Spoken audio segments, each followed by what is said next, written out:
contoh satu lagi misalnya kasus anak muda pacaran. Apakah dia bikin perjanjian nanti kalau hamil kamu tanggung jawab? Kan nggak ada. Begitu pihak wanitanya hamil dipanggil sama orang tua wanita, kamu kalau nggak kawin ini saya laporkan polisi.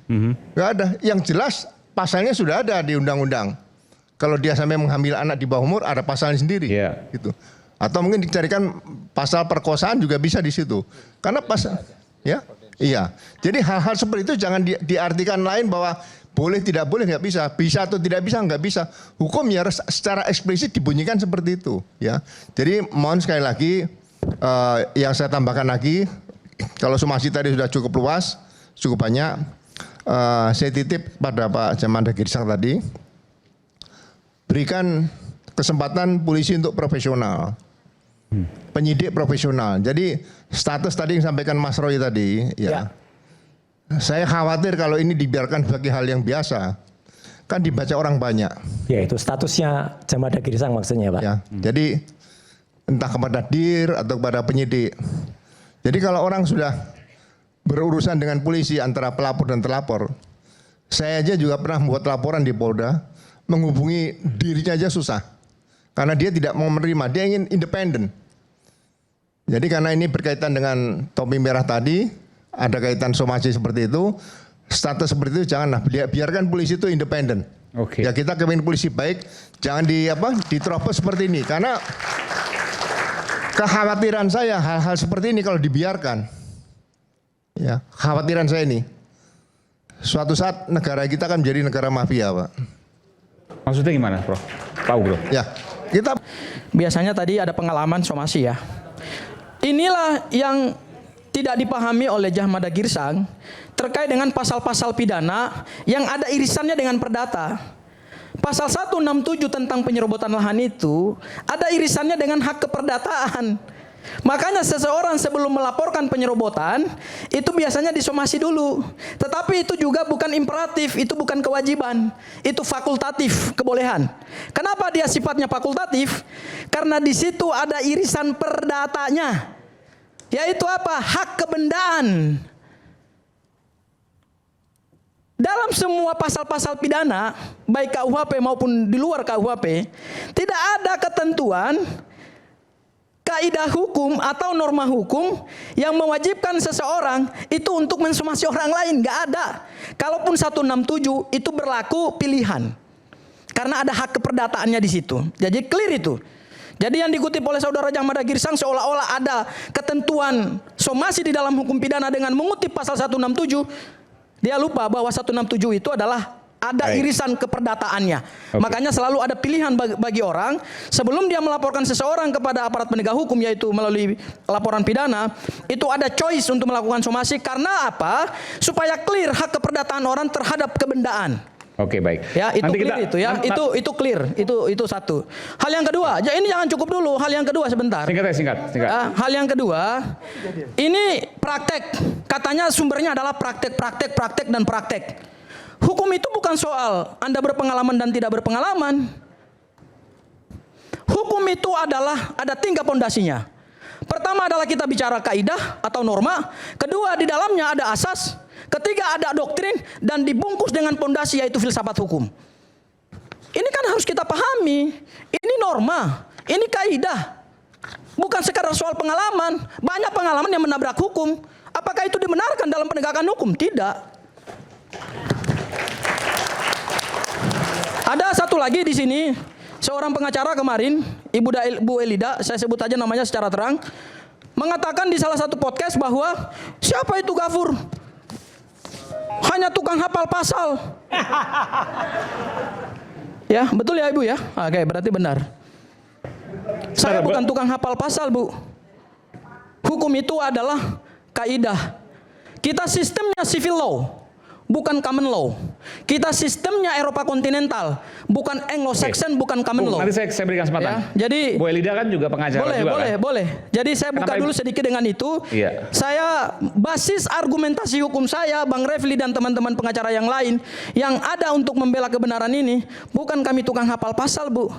Oke. Kami ini memahami kaidah hukum karena hukum sumbernya adalah pada kaidah dan norma, bukan kepada hayalan dan imajinasi, apalagi praktek yang melanggar hukum. Itu tidak dibenarkan. Bu Eli, silahkan jelaskan kenapa kemudian Anda menyampaikan bahwa Bung Gafur tuh hanya menghafal pasal demi pasal, bukan soal bicara keadilan dan seterusnya. Terima kasih. Tadi kita sudah melihat ya, bahwa apa yang disampaikannya itu selalu menyalahkan. Dalam hukum pidana atau perdata kita nggak bisa ngambil kesimpulan menyalah-nyalahkan pendapat orang. Hukum ini baku tapi tidak kaku.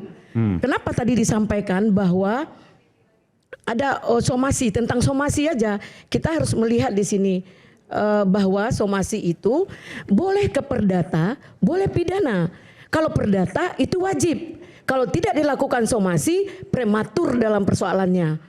Ya, kalau pidana itu tidak menghalangi supaya tidak terjadi kriminal atau kita melihat ada mens reanya di situ. Jadi itu dalam hal somasi. Somasi itu apa yang dikatakan somasi adalah memberikan teguran, memperingatkan yang kamu lakukan itu menyinggung saya loh. Saya tersinggung, kamu permalukan. Jika kamu ingin terbaik, ayo kita duduk sama. Kalau tidak, ayo kami akan lakukan upaya hukum lain. Jadi ketika kita buat LP di SPKT ditanya. Mau perdata pidana sama aja itu? Sama, Oke. tapi tidak legal promil gitu ya. Kalau perdata itu wajib. Kalau pidana tidak wajib jika memang benar itu tidak menghalangi konteks hukum yang sedang kita alami gitu. Nah, di dalam perdata, di dalam pidana boleh kita berikan teguran, yaitu menyampaikan kamu nyinggung saya. Oh, sejauh mana saya menyinggung? Ini loh, kalau tidak kamu dengarkan, saya akan upayakan hukum. LPK atau secara apa gitu ya. Tapi kalau dengan teguran itu dijawab dengan baik, maaf Pak, maksud saya, maaf Bu, maksud saya tidak seperti itu. Nah, hukum itu memang harus baku, tapi tidak kaku. Makanya kita pandai mentadaburkan KUHP itu sendiri. Mungkin itu dari saya, jadi tidak ini. Baik, saya boleh tanya ke Pak Ugro. Pak Ugro sedikit ya Pak Ugro. Ini soal somasi ke topi merah, menurut Anda bagaimana Pak Ugro? Iya, kalau bicara somasi tadi udah jelaskan panjang lebar sama Pak Gafur ya. Jadi gini, saya juga tidak banyak mengenal somasi dalam penegakan hukum pidana. Ya, jadi contoh sekarang yang sering terjadi ya, misalnya orang utang piutang aja. Utang piutang mungkin ada perjanjian, mungkin tidak. Terus lapor. Tapi pada saat dia nagih nggak dibayar-bayar, dia bilang kalau nggak dibayar saya lapor polisi. Oke. Nah, kemudian lapor polisi. Nah, mereka dipanggil. Sekarang kan pakai penyelidikan. Nah, setelah dilakukan pertemuan, belum RC nih, belum ada justice. Nah, setelah diadakan pertemuan dan nggak bisa ngebayar, ditekan. Ini bisa masuk pidana. Di mana penipuan utang piutang masuk pidana? Sampai kapanpun tidak bisa masuk pidana seperti itu. Jadi utang piutang tidak bisa masuk pidana? Nggak bisa masuk pidana, itu perdata murni. Kenapa Pak? Ya, orang kan yang ditagih kan bukan prestasi belum bayar-bayar kan, ya karena risiko dari utang piutang. Contoh satu lagi misalnya kasus anak muda pacaran. Apakah dia bikin perjanjian nanti kalau hamil kamu tanggung jawab? Kan nggak ada. Begitu pihak wanitanya hamil dipanggil sama orang tua wanita, kamu kalau nggak kawin ini saya laporkan polisi. Nggak ada. Yang jelas pasalnya sudah ada di undang-undang. Kalau dia sampai menghamil anak di bawah umur ada pasalnya sendiri. Gitu. Atau mungkin dicarikan pasal perkosaan juga bisa di situ. Karena pasal, ya, iya. Jadi hal-hal seperti itu jangan diartikan lain bahwa boleh tidak boleh nggak bisa, bisa atau tidak bisa nggak bisa. Hukum ya secara eksplisit dibunyikan seperti itu. Ya. Jadi mohon sekali lagi yang saya tambahkan lagi, kalau somasi tadi sudah cukup luas, cukup banyak. Saya titip pada Pak Jamanda Girsang tadi, berikan kesempatan polisi untuk profesional, penyidik profesional. Jadi status tadi yang sampaikan Mas Roy tadi, ya. Saya khawatir kalau ini dibiarkan sebagai hal yang biasa, kan dibaca orang banyak. Ya itu statusnya Jamanda Girsang maksudnya Pak. Ya, jadi entah kepada DIR atau kepada penyidik. Jadi kalau orang sudah berurusan dengan polisi antara pelapor dan terlapor. Saya aja juga pernah membuat laporan di Polda, menghubungi dirinya aja susah. Karena dia tidak mau menerima, dia ingin independen. Jadi karena ini berkaitan dengan topi merah tadi, ada kaitan somasi seperti itu, status seperti itu janganlah, biarkan polisi itu independen. Oke. Ya kita kepingin polisi baik, jangan diterobos seperti ini. Karena kekhawatiran saya hal-hal seperti ini kalau dibiarkan, ya kekhawatiran saya ini, suatu saat negara kita akan menjadi negara mafia, Pak. Maksudnya gimana, Prof? Pak Ugro? Ya, kita belajar kalau mafia bisa menguasai suatu negara, suatu kota, dia bisa mempengaruhi aparat penegak hukum, bisa mempengaruhi aparat pemerintah. Saya tidak mau Indonesia nanti ada seperti Yakuza seperti Jepang, ada mafia di Rusia dan sebagainya. Kita ini negara hukum, harus tegakkan hukum sebaik-baiknya. Jadi mohon dimengerti bagaimana hukum berjalan sesuai dengan kitab undang-undang hukum pidana yang ada dan hukum acara pidana yang ada. Jangan polisi ditarik-tarik ke masalah hal yang seperti ini, ya. Karena kalau saya lihat persoalan pencemaran nama baik dan fitnah yang dilaporkan oleh Pak Jokowi ke Polda Metro. Kalau kita lihat pasal mulai dari pasal 60, 61, 62, ya kan? Kemudian dikaitkan dengan RC pasal 79 sampai pasal 84 yang kewenangan polisi untuk menangani restoratif justice. Persoalan ini sudah selesai. Tidak bisa ditarik-tarik kembali. Kalau kita lihat waktunya, kasus pencemaran nama baik dan fitnah, pasalnya tidak bisa digabung. Berbeda sekali, gitu loh. Kalau sudah dilaksanakan RC, saya hanya menunggu apakah jaksa berani mengeluarkan P21. Kalau P21, saya analisa saya bahwa negara kita akan mengarah pada negara mafia seperti itu. Oke. Terjadi. Oh, jadi menurut Anda, kalau dalam konstruksi hukum seperti ini sudah ada RJ beberapa, tidak akan mungkin jaksa akan P21-kan kasus ini?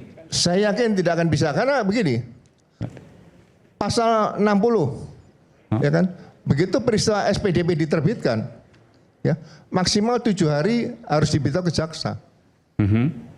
Kemudian kaitan pasal 61, 62, berkas perkara, kalau sudah lengkap, itu langsung disampaikan ke jaksa. 7 hari jaksa harus mengembalikan hasil penelitian berkas tadi kepada penyidik. 7 hari. Oke. Kemudian penyidik melengkapi 14 hari, kembalikan ke jaksa. Jaksa 14 hari kembalikan lagi kepada penyidik. Kalau sampai berkali-kali seperti zaman dulu, lebih dari 4 kali, Ya. lebih dari 3 kali saja menurut KUHAP. Ya. Yang baru? Ya, itu harus diadakan gelar perkara dengan mengundang ahli, jaksa, seolah-olah diulang lagi. komisi jaksa, komisi Oke. pengawas diundang. Semua digelar karena harus ada kepastian hukum. Oke. Makanya kalau saya kaitkan dengan pasal 79 sampai 84, ya, perkara ini sudah di RJ. Berarti laporan polisi sudah dicabut oleh Pak Jokowi. Sudah dimintakan penetapan pengadilan. Kalau masih berlarut-larut, waktunya hanya 7 hari dan 3 hari. Iya. 10 hari. Oke, artinya kalau saya tidak pernah P21 menurut Pak Ugro, Ya. maka kasus ini tidak akan pernah disidangkan dan Mas Roy dan kawan-kawan tidak akan pernah seperti yang mereka katakan, misalnya Bung Andi Azwan, Bu Elia tadi sempat mengatakan ditahan. Nggak akan Ya. mungkin terjadi. Tidak akan mungkin terjadi karena laporan polisi sudah dicabut berdasarkan pasal 79 hukum acara pidana yang baru. Oke, Bu Lida, tadi saya sempat Iya. mendengar dari Anda bahwa Ya. sesungguhnya kasus ini sudah mendekati ke P21. Silakan. Ya, terima kasih. Kita ini sama-sama, saya di sini ya tidak pro kemana-mana ya.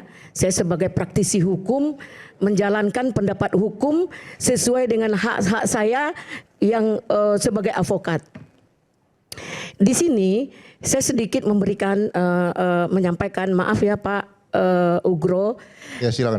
Di sini saya menyampaikan ada sebuah perkara yang dilaporkan sekitar 14 orang. Kemudian ditersangkakan 8 orang. Yang sisanya dalam pengembangan. Kemudian 8 orang ini telah melakukan RJ.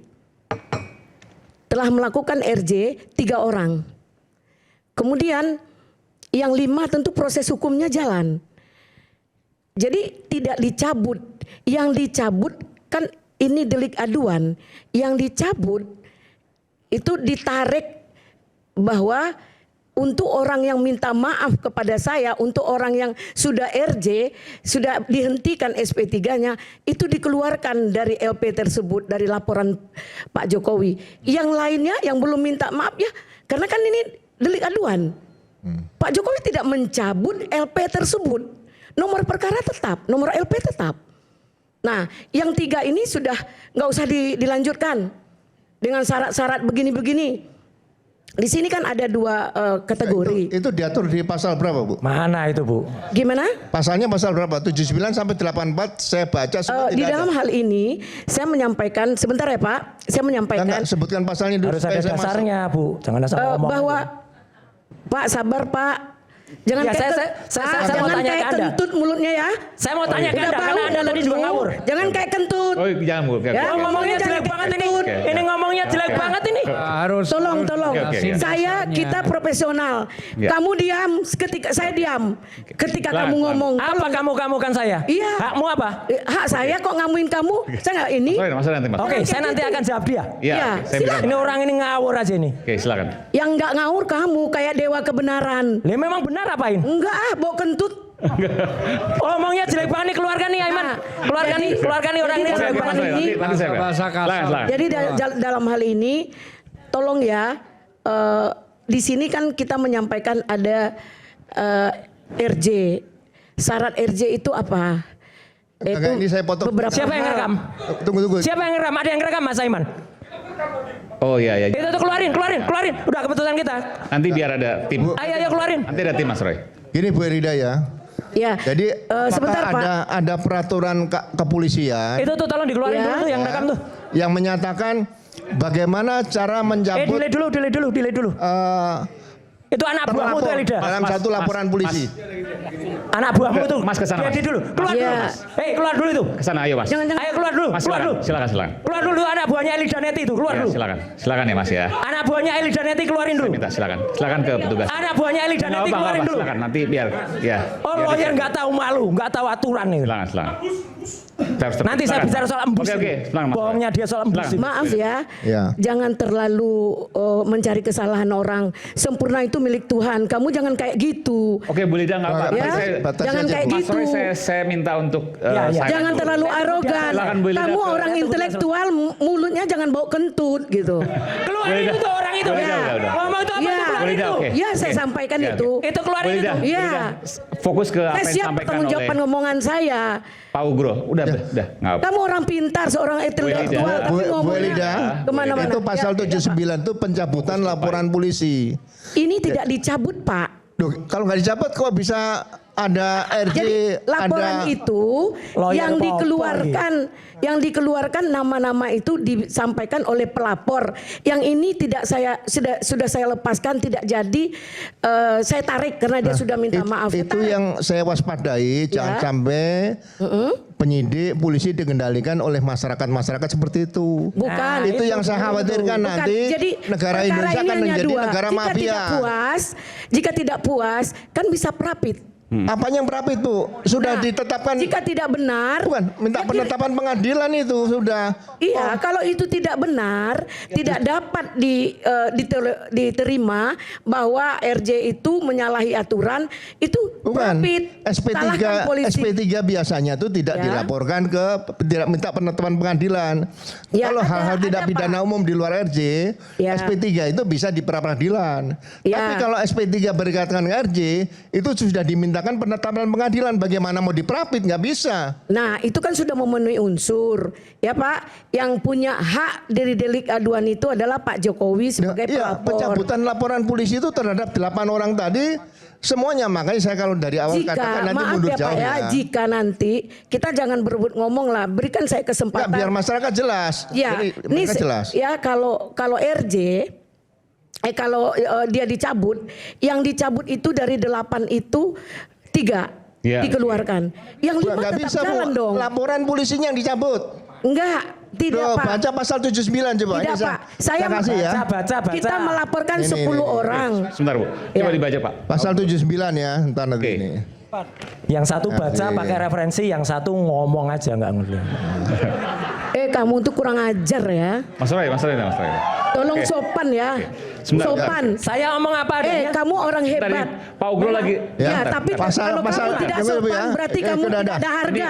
Pak Ugro lagi mau baca. bernilai kamu. Ntar, oke, Pak Silakan Ugro Pak lagi Ugro baca. baca Ya, biar dia pasal- dengerin. Mas Roy. Pasal Biar dia 79 dengerin. ya. Biar dia tahu itu. Tahu kok. Mana? Kemudian Rocos saja mulut. Pasal nomor apabila ini bentar, setelah seluruh ini dibentangkan 79 ayat 4, penetapannya. Bapak. Nah, ya ayat 4. Mas Roy udah hafal. Pencabutan laporan Apa? atau pengaduan hanya dilakukan setelah pelaku memenuhi syarat kesepakatan. Nah, Itu kalau dicabut, Pak. Loh, kalau nggak Ini dicabut, kan dia kenapa tidak bisa mencabut muncul? LP, Pak. Oh, Maaf, tolong gimana? dimaknai. Dia tidak mencabut LP. Jadi yang situasi dicabutnya hanyalah orang-orang yang tidak yang sudah keluar. Bukan diatur di mana pencabutan orang-orang itu nggak ada loh. Itu ketentuan dari pihak kepolisian, Pak. Nggak ada. LP Nggak ada, nggak ada. Jokowi itu nomornya Tolong ya, kalian sopan ya, jangan 2831. nyorak-nyorak ya. LP Jokowi itu Tolong ya. nomornya Sorak-sorak juga keluarin 2831. juga yang sorak-sorak. Tolong ya. Sorak-sorak keluarin. Tolong. Tadi saya udah bilang dikeluarin, tolong dikeluarkan. Keluarkan. Jadi Kok seolah-olah mencari LP dukungan Jokowi seperti ini. itu nomor Sorak-sorak.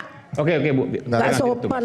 Jadi gini, pasal Saya nggak 79 ganggu sampai kalian loh. 79 sampai 84 itu tertulisnya pencabutan laporan polisi, bukan pencabutan terlapor, nggak ada. Pencabutan terlapor saya cari dari pasal 79 sampai 84 nggak ada.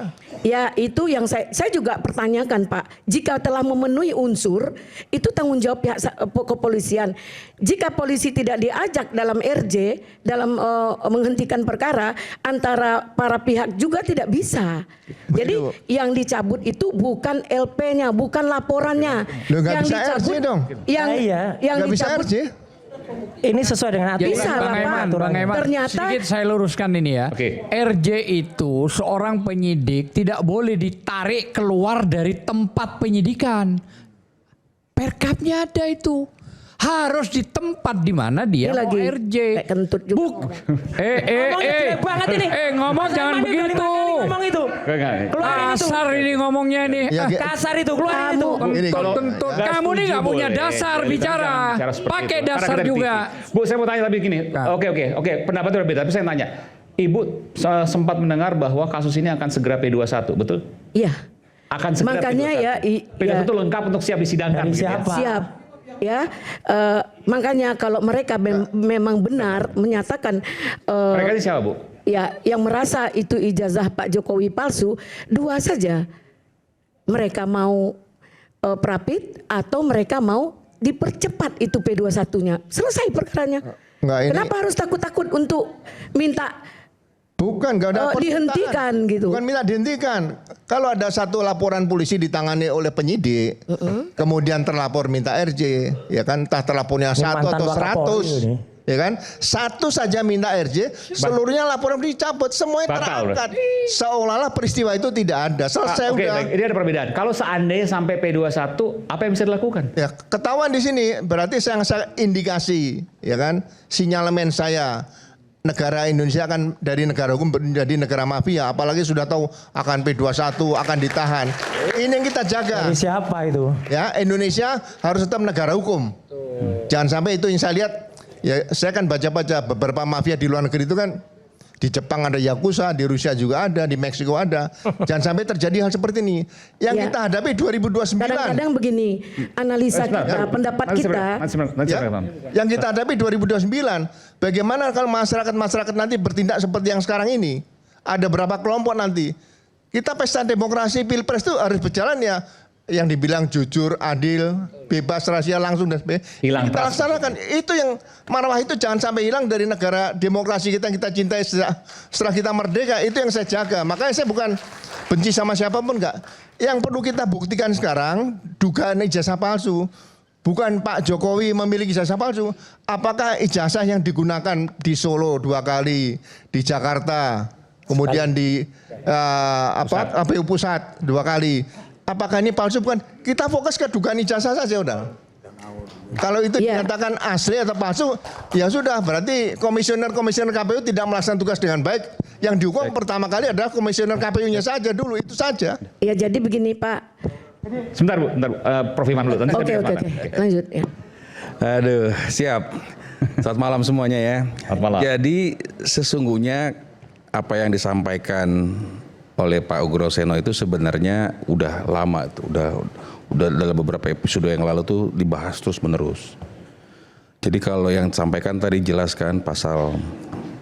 Soalnya ngeri juga Pak, kalau sampai P21 artinya Pak Ugro mengatakan ini negara mafia. Itu kan Ini baru pernyataan pertama kali disampaikan oleh Pak Ugro. Itu kan persangkaan-persangkaan yang buat menurut saya inilah jangan sampai masyarakat tuh jadi bingung. Karena kan sudah jelas pihak Polda juga sudah menyampaikan dasarnya apa, alasannya apa dalam RJ udah jelas. Kalau mau bertanya datang ke Polda. Jadi saya tidak berharap ini dibahas di publik lagi. Masalah tadi yang disampaikan pun pasalnya pencabutan laporan. Itu kan dibaca tadi. Saya bukannya mau izin ya. Bukan Pak. pencabutan LP maksudnya? Bukan pencabutan LP, bukan bicara pencabutan status tersangka. Kan ini berbeda. Sehingga saya tidak mau mengkomentari karena ini tidak apple to apple.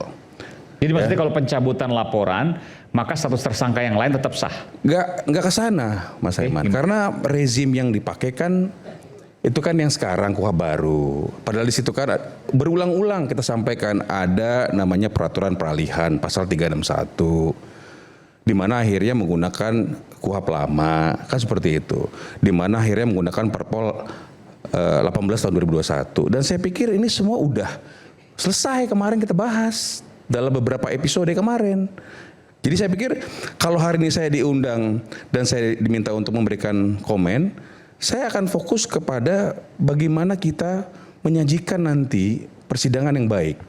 Kekhawatiran-kekhawatiran dari berbagai pihak mengenai, kok tahu bla bla bla. Ya, tapi begini, karena ini harus diklirkan. Karena Pak Ugro adalah mantan pejabat tinggi Polri, Wakapolri, yang kemudian sangat meyakini dengan pemahaman hukumnya dan pasal yang dipahaminya bahwa ketika kasus ini sampai P21 maka ada permasalahan hukum di situ yang dipaksakan. Bahkan Pak Ugro menyatakan bahwa ada negara mafia di situ.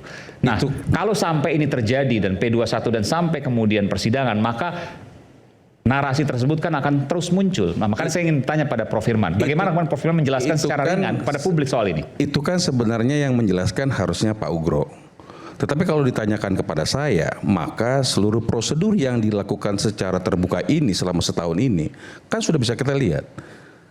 Ya, jadi artinya apa yang disampaikan dalam konferensi pers di Polda juga saya sudah cermati kok, terbuka kok informasinya kenapa ini dicabut status tersangkanya dan sebagainya. Jadi nggak ada terkaitan dengan disampaikan oleh izin Pak Ugro mengenai masalah pasal-pasal yang disampaikan, pencabutan laporan polisi misalnya.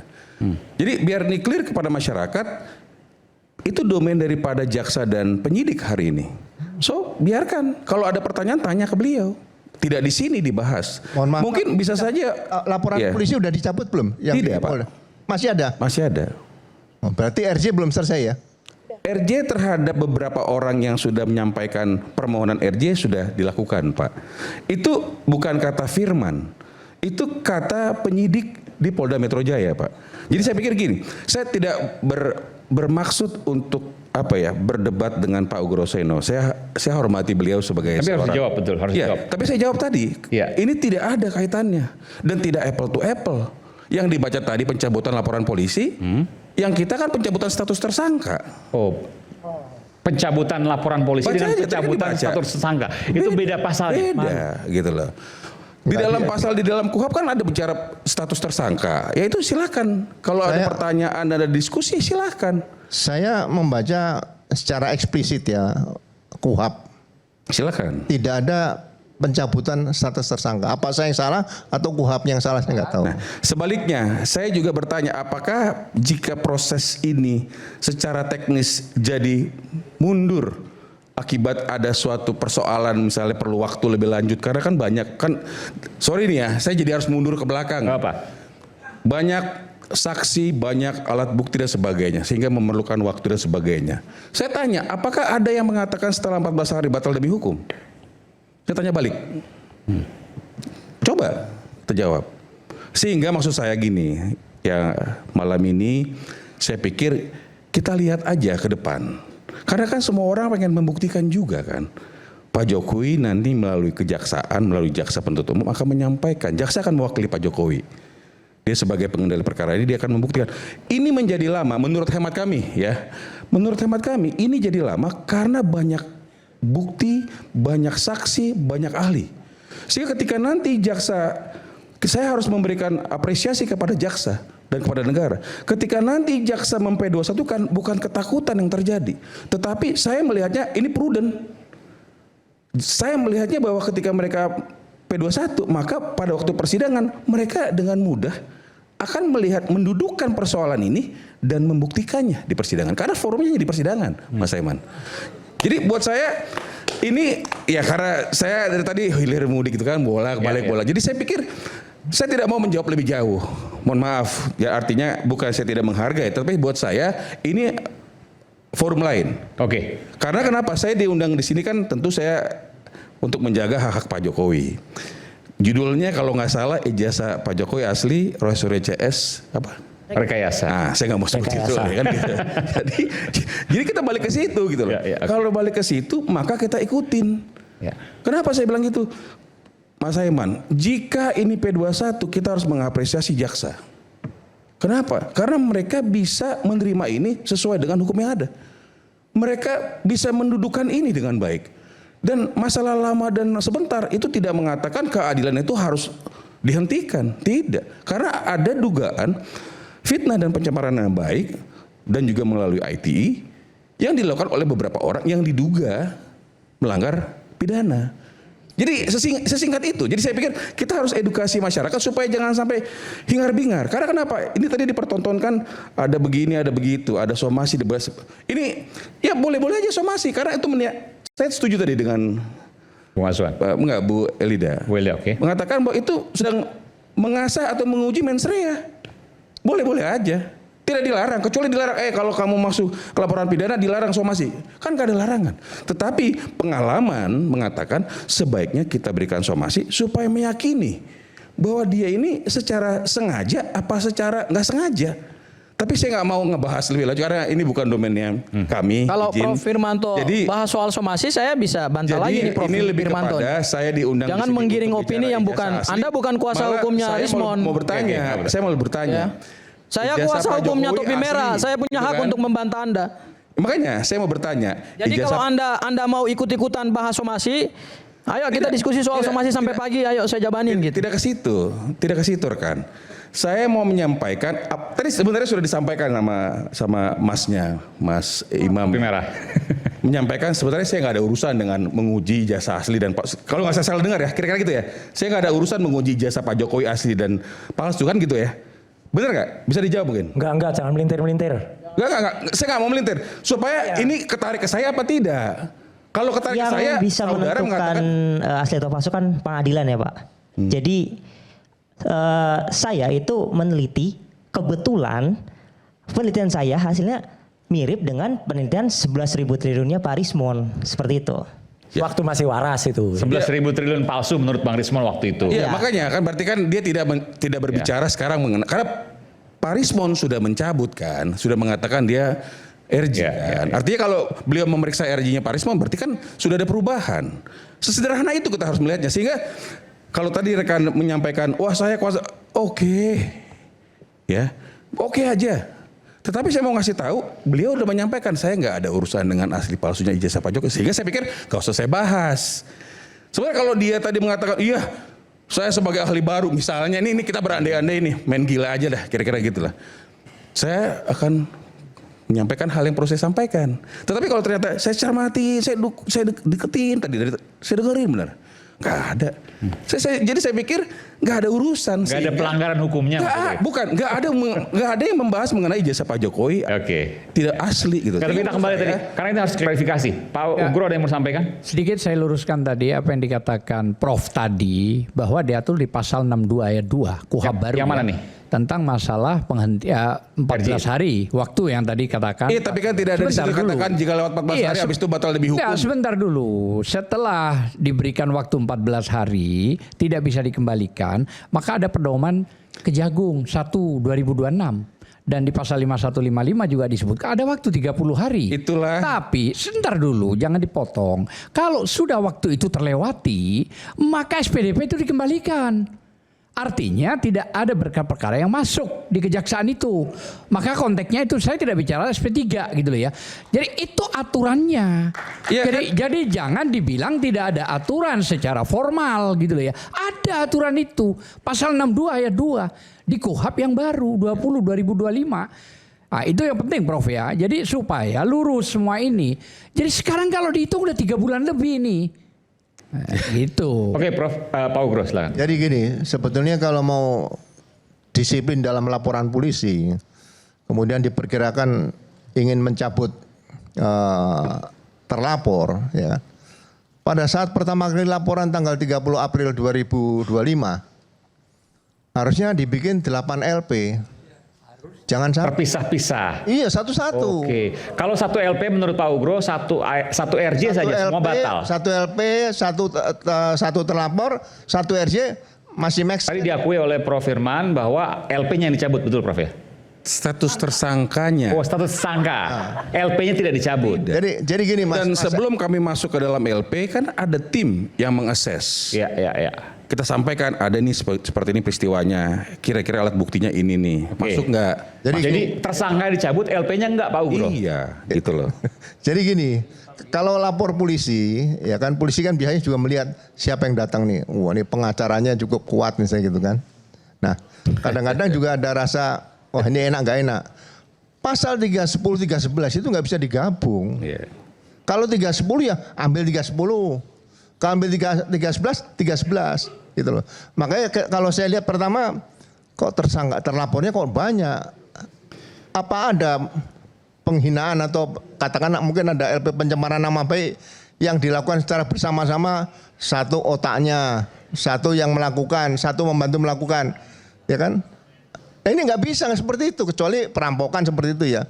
Makanya ini penerapan pasalnya dari awal sudah ragu-ragu saya.